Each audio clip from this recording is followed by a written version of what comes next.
kanthi nyebut ing asmane Gusti Gusti Allah.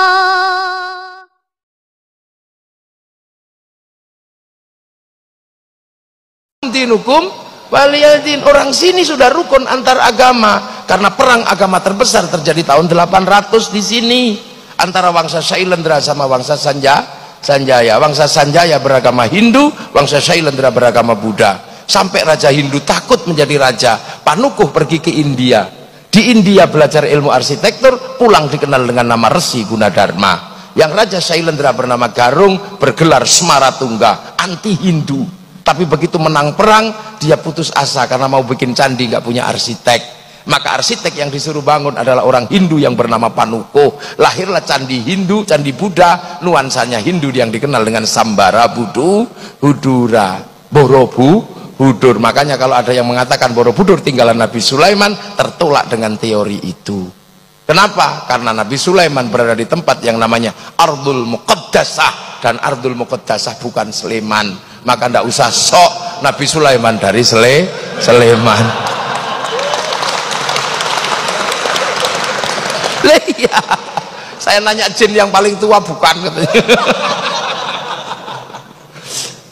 Itu akhirnya ada nuansa Buddha, ada nuansa dalam candi Buddha. Tiba-tiba anak Raja Buddha ini, si Smaratungga punya anak namanya Pramodawardhani Sematawayang, jatuh cinta sama si Panukuh yang orang Hindu. Mau nggak mau dikawinkanlah antara anak Raja Buddha dengan orang Hindu yang anti Buddha, tiba-tiba yang anti Hindu, tiba-tiba anaknya jatuh cinta. Makanya yang kemarin 0102 jangan terlalu serius, jangan-jangan anakmu saling jatuh cinta. Apalagi sekarang Pak Jokowi sama Pak Prabowo jadi satu. Ini hanya terjadi di Indonesia.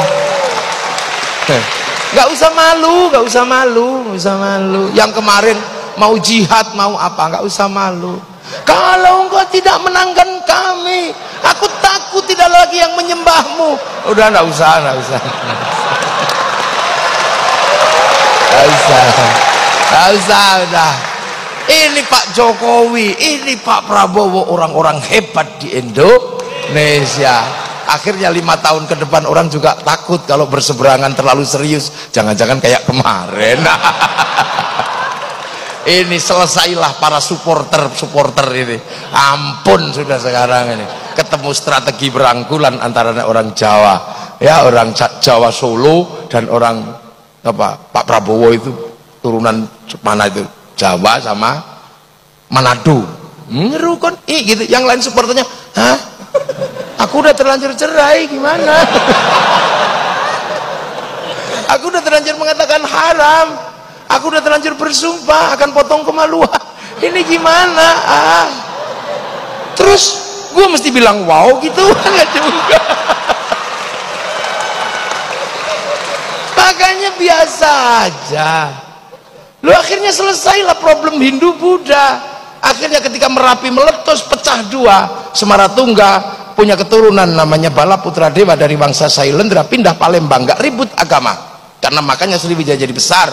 Sindok pindah ke timur bangun Wangsa Isyana, menjadi Kadiri sama Doho, lahirlah Singosari, nggak ribut agama. Pada zaman Majapahit, di zaman era Brawijaya, bangsa ini dirukunkan dalam satu kerukunan besar namanya Bhinneka Tunggal Ika. Setelah itu saling jaga, Hindu jaga Buddha, Buddha jaga Hindu. Maka kemudian kalau ada Banser, ada Ansor kok jaga gereja, nggak usah ribut. Itulah warisan asli bangsa Indonesia.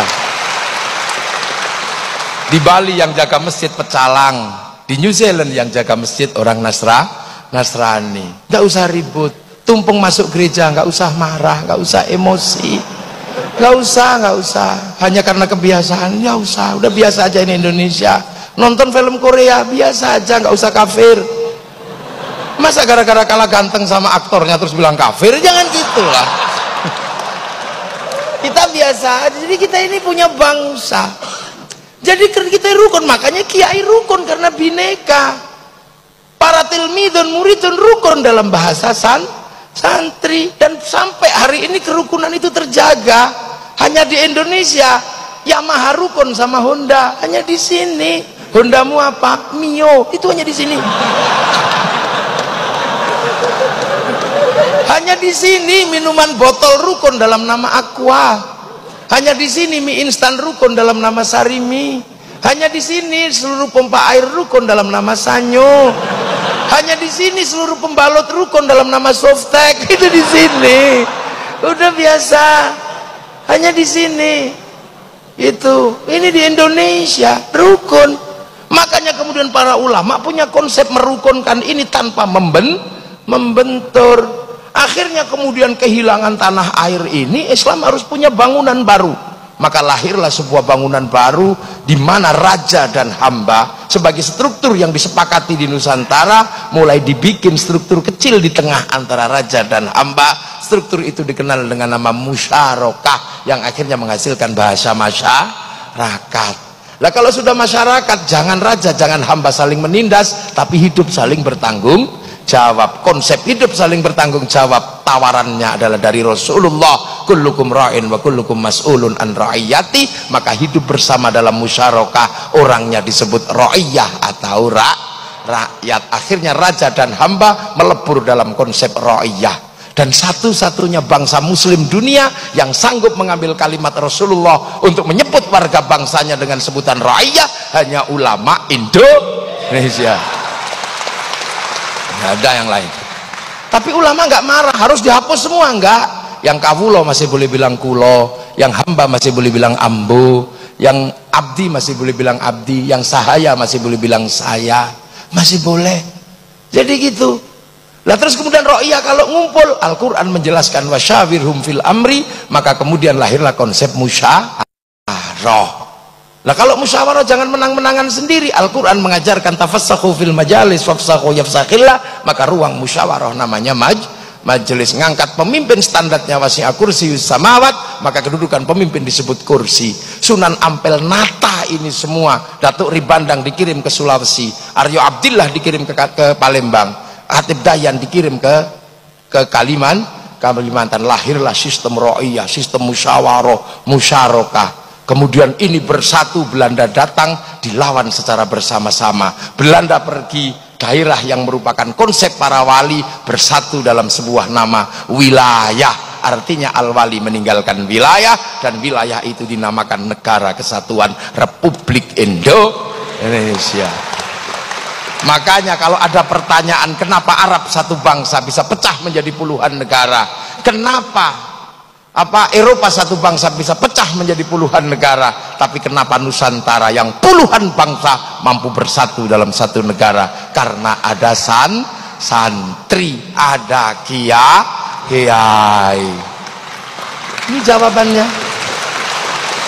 Dan kalian menikmati itu hari ini, siapapun apapun aliranmu, menikmati itu. Yang Nasrani, yang Hindu, yang Buddha, yang Islam menikmati itu semua pada konsep besar Bhinneka Tunggal Ika. Makanya kita pakai merah putih. Penyelesaian kita antar bangsa pakai Pancasila.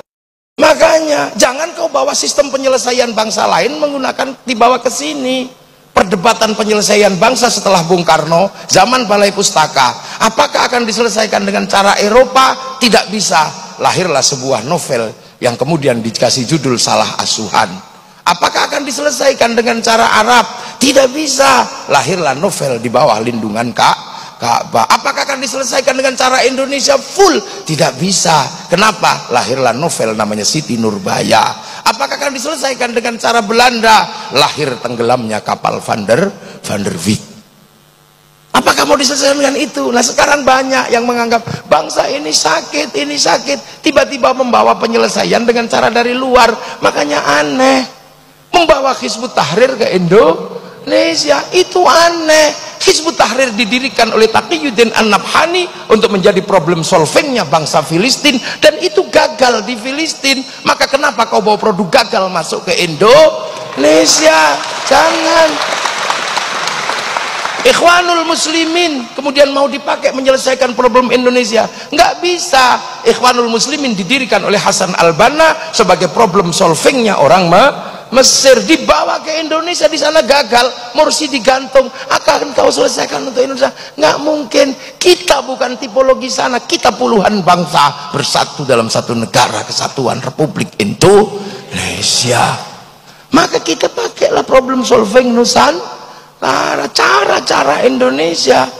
Kemudian Hizbut Tahrir yang merupakan khilafah tahririyah, akhirnya nggak laku. Biar laku dihubungkan dengan khilafah ala minhajin nubuwah. Khilafah minhajin nubuwah itu adalah alamatus sa'ah, dia datang bersama hari kiamat. Kalau khilafah tahririyah itu bikinan Taqiyuddin An-Nabhani, maka biar seolah-olah Taqiyuddin An-Nabhani dengan khilafah tahririyah nyambung dengan khilafatun nubuwah yang bagian dari tanda kiamat, maka ada yang selalu mengatakan kiamat sudah dekat.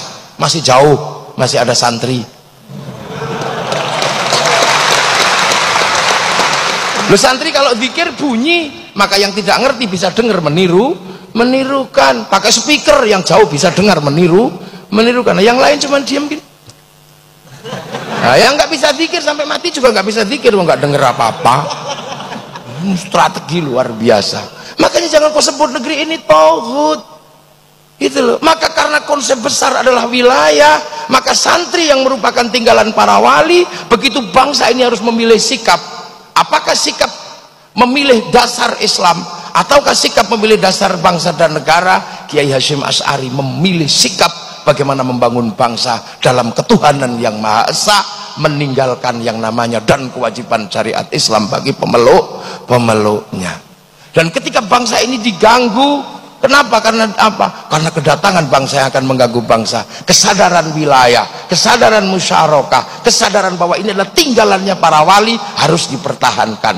Maka ketika Belanda datang, kaum muslimin melakukan perlawanan, dan perlawanan itu diambil alih oleh santri dengan bikin keputusan yang sangat syar'i, namanya resolusi jihad tanggal 22 Oktober tahun 45. Meledaklah 22 Oktober perlawanan santri, dan dari 22 Oktober lahir 10 November. Tanpa 22 Oktober, tanpa resolusi jihad, tidak ada yang namanya 10 November. Maka 10 November hari pahlawan, 22 Oktober hari santri Indonesia.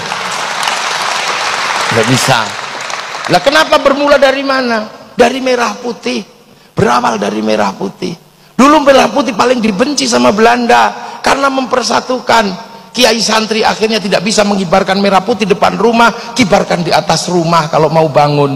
Belanda curiga tiangnya dikasih tebu, Belanda curiga tiangnya dikasih kayu, dikasih bambu, dikasih padi, masih curiga dikasih pisang, masih curiga dikasih kelapa. Akhirnya datang ke situ bawa makanan tumpeng sama ingkung.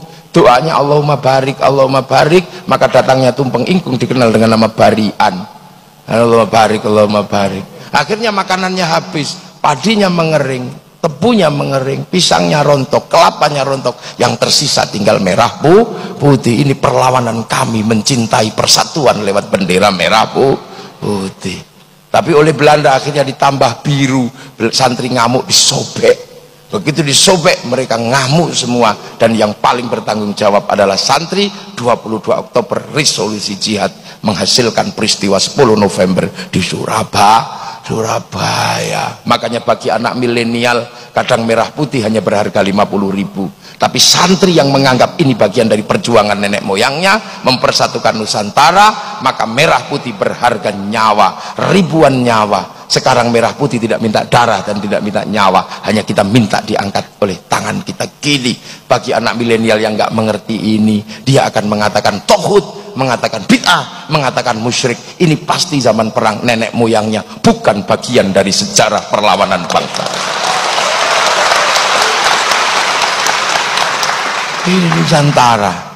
Dan sekarang bangsa ini terus akan maju di tengah pergeseran besar antar bangsa.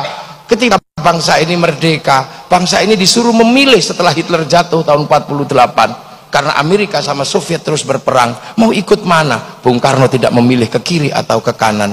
Akhirnya kemudian Bung Karno dijatuhkan. Sampai di eranya Pak Harto, kiri dan kanan masih terjadi Amerika sama Soviet. Dan hari ini pertarungan besar Amerika sudah mulai diruntuhkan oleh kekuatan baru namanya Shanghai Corporation. Anak-anak mahasiswa pasti tahu itu. Shanghai Corp adalah negara baru yang bangkit setelah kelompok yang menyebut dirinya United Kingdom, United States. United Kingdom, United States dulu bangkit karena punya minyak dari negara Arab namanya Aramco. Maka setelah Aramco tidak lagi mensuplai, maka kemudian negara-negara kecil-kecil ini mencari minyak dari negara Syiah, negara Sunni, lahirlah kelompok besar namanya Shanghai Corporation. Amerika emosi, maka kemudian sumber minyak Shanghai Corporation diantem dengan isu Syiah Sunni. Maka kita mengenal isu Syiah Sunni, tapi proses itu gagal. Kenapa? Karena Indonesia nggak terlibat. Coba Indonesia terlibat dalam konflik itu, pasti jadi.